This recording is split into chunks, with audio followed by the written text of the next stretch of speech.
नमस्कार, मैं हूं सुनील मौर्य और आप देख रहे हैं अपना सबसे फेवरेट साइबर क्राइम शो। आज जिस क्राइम के बारे में हम बात करने जा रहे हैं वो आजकल बहुत ही ज़्यादा, बहुत ही बड़े पैमाने पर हो रहा है। ये आपके साथ, हमारे साथ या आपके परिवार के साथ या फिर आपके दोस्तों के साथ कभी भी किसी वक्त हो सकता है। इस क्राइम का नाम ही है हेलो, नमस्कार, पहचाना नहीं क्या। जी हाँ, इस तरह का आपके पास भी कभी फ़ोन आता होगा या आपके दोस्त का ही आता होगा किसी दूसरे नंबर से। तो क्या कहते हैं कि हेलो, नमस्कार, पहचाना नहीं क्या। अरे यार, भूल गए इतनी जल्दी। तो आप सोचते हैं कि अरे यार, मुझसे ऐसी कैसे गलती हो गई, क्या मैं इसकी आवाज़ नहीं पहचान सकता। बस यही गलती है। यही गलती है कि हम कई बार आवश्यकता से ज़्यादा किसी के हितैषी बन जाते हैं। अपने जो हमारे संस्कार हैं, जो हमारे परिवार से मिला है, ख़ासतौर से यूपी बिहार के लोगों में, और जो हिंदी भाषा बोलने वाले लोग हैं, हम लोग यही सोचते हैं कि अरे यार, कोई अगर दूर से फ़ोन कर रहा है और अगर हम उसे पहचान नहीं पाए तो कहीं ना कहीं ये हमारी गलती है। क्योंकि फ़ोन पर कई बार किसी दोस्त का ही फ़ोन आता है तो सीधे यही बोलता है, और भाई कैसे हो, क्या चल रहा है आजकल।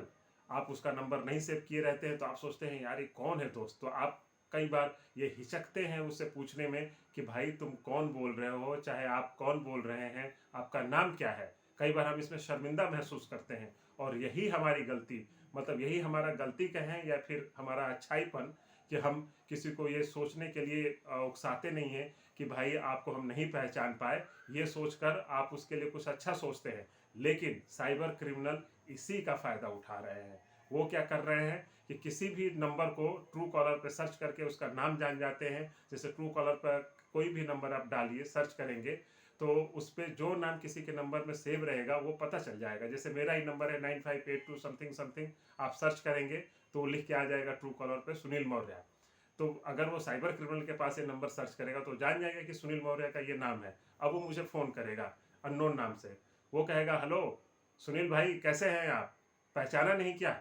अब हम ये कहने लगे कि अरे ये तो मेरा दोस्त राजेश है, उसकी आवाज़ इससे मिलती जुलती है। तो हम भी मान ली कि अगर कह दें बिना पहचाने या बिना सवाल पूछे, अगर हम उससे सवाल नहीं पूछते हैं कि अरे भाई कौन हो तुम, हम तुम्हें पहचान नहीं रहे हैं, कहाँ से बोल रहे हो, तो वो फंस जाएगा। वो फिर हमें शिकार नहीं बनाएगा। लेकिन वो हमारे अच्छाईपन, हम सोचेंगे कि अरे यार एक दोस्त है जो मुझे इतना खुल करके कह रहा है, अरे यार पहचाने नहीं क्या। तो हम सोचेंगे अरे यार कहीं मेरे साथ पढ़ाई करने वाला कोई फलाना ये तो नहीं है। अगर मैंने गलती ये कर दी तब वो इसी का फ़ायदा उठाएगा। मान लिया हमने कह दिया अरे भाई, ओहो राजेश बोल रहे हो क्या, अरे भाई अब जाके तुम पहचाने, हाँ यार राजेश बोल रहा हूँ मैं, लेकिन क्या हुआ कि मेरा फ़ोन वो ज़रा ख़राब हो गया था और मैं इमरजेंसी में फंसा हूँ, मुझे मदद चाहिए तत्काल। मेरी बहन, मेरी बेटी या फिर मेरे किसी रिश्तेदार का एक्सीडेंट हो गया है, वो एक अस्पताल में एडमिट है, मुझे कुछ पैसे वो चाहिए। या तो एक तरीका ये हो गया, या फिर एक कॉमन तरीका, क्योंकि ये तरीका आजकल लोग जान गए हैं कि इमरजेंसी के नाम पे कोई पैसे मांग लेता है, तो वो दूसरे तरीके से करते हैं कि अरे भाई वो क्या है कि हमें एक पैसे मंगवाने थे, हमारे पास अकाउंट नहीं है, तो क्या आपके पास ऑनलाइन अकाउंट है या फिर फ़ोन पे या पेटीएम या कुछ इस तरह का है, तो यार हमारी एक मदद कर दो प्लीज़, एक पैसे मंगवाने हैं।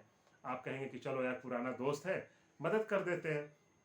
आपने जैसे ये बात कही, इसके बाद तो वो क्या करेंगे कि आपके पास एक क्यूआर कोड बोल भेजेंगे और पहली दफ़ा 10 या 5 रुपए आपके अकाउंट में ट्रांजैक्शन कर देंगे। आप सोचेंगे कि बिल्कुल सही चल रहा है।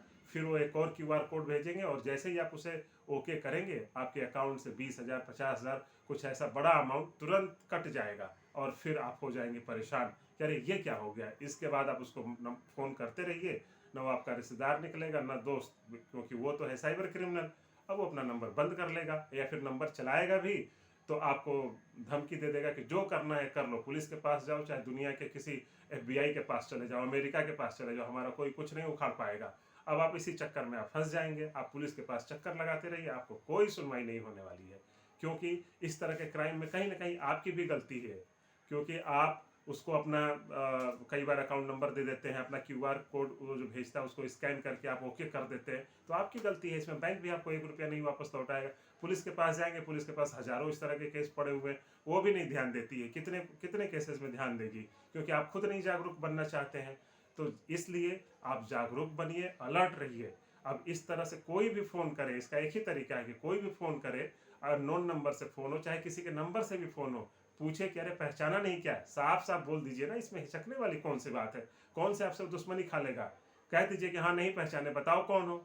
वो बोल देगा कि हम फलाने दोस्त बोल रहे हैं। कह रहे कि अगर फलाने दोस्त बोल रहे हो अगर वो पैसे की बात करें तो आप कहीं ना कहीं आप समझ जाइए कि भाई ये दोस्त नहीं है, कुछ ना कुछ गड़बड़ है मामला। एक बार अगर शक भी कर लेंगे तो कोई हम गुनाह नहीं कर लेंगे, ठीक है। मान लें अगर असली में भी दोस्त हो, अगर आप शक कर लेंगे, दो तीन बार उससे आप सवाल पूछ लेंगे, उसको वेरीफाई कर लेंगे, आप उससे ये भी पूछ लीजिए अगर पैसे चाहिए तो हम कैश दे देंगे, किसी से भिजवा देंगे, कहो तो हमारा एक वहाँ रिश्तेदार रहता है उसके जरिए हम आपको पैसे भिजवा दें, या फिर पैसे लेना है तो उसी को दे देना कैश, हमें अकाउंट में नहीं चाहिए। आप कुछ इस तरह के बहाने बनाएंगे तो उसकी पोल खुल जाएगी, वो खुद ही भाग जाएगा। तो इसलिए आप बिल्कुल संकोच मत करिए। संस्कार अच्छी बात है, लेकिन ऐसा भी संस्कारी बनना सही नहीं है जिससे हमारा पैसा ही, जो हमारे मेहनत, सोचिए कि हम 5,000 10,000 रुपये कमाने के लिए कितनी मेहनत करते हैं, क्या क्या यत्न करते हैं, लेकिन वो पैसा कुछ सेकंड में ही गायब हो जाता है। अब सोचिए पैसा जाने के बाद कितना दुख होता है। हमारे ही एक जानने वाले हैं, उनके अकाउंट से सेम इसी तरीके से पैसा निकला। इस तरह बहुत लोगों के साथ इस तरह का क्राइम हो रहा है। इसलिए आप बिल्कुल सजग रहिए, सुरक्षित रहिए और दूसरों को भी जागरूक करिए। मैं हमेशा कहता हूँ कि जब आपके साथ कोई किसी तरह का साइबर क्राइम हो जाए तो आप बिल्कुल मत झिझकिए, अपने दोस्त, अपने परिवार, अपने जो भी आपके रिश्तेदार हैं सबको बताइए कि मेरे साथ ऐसा हो गया है, और कृपया करके इस तरह से किसी की भी कॉल आए या इस तरह से कोई फ्रॉड हो तो आप लोग सचेत रहिए। अगर आप खुद सोचिए कि आज हर चौथा पांचवा आदमी साइबर क्राइम का शिकार हो रहा है, और हर परिवार में 4 से 5 लोग होते हैं। अगर एक एक आदमी शिकार होने के बाद अपने परिवार के लोगों को ही जागरूक कर ले तो ये साइबर क्रिमिनल अपने आप खत्म हो जाएंगे। इसलिए अलर्ट रहिए, सुरक्षित रहिए और सबको जागरूक करते रहिए।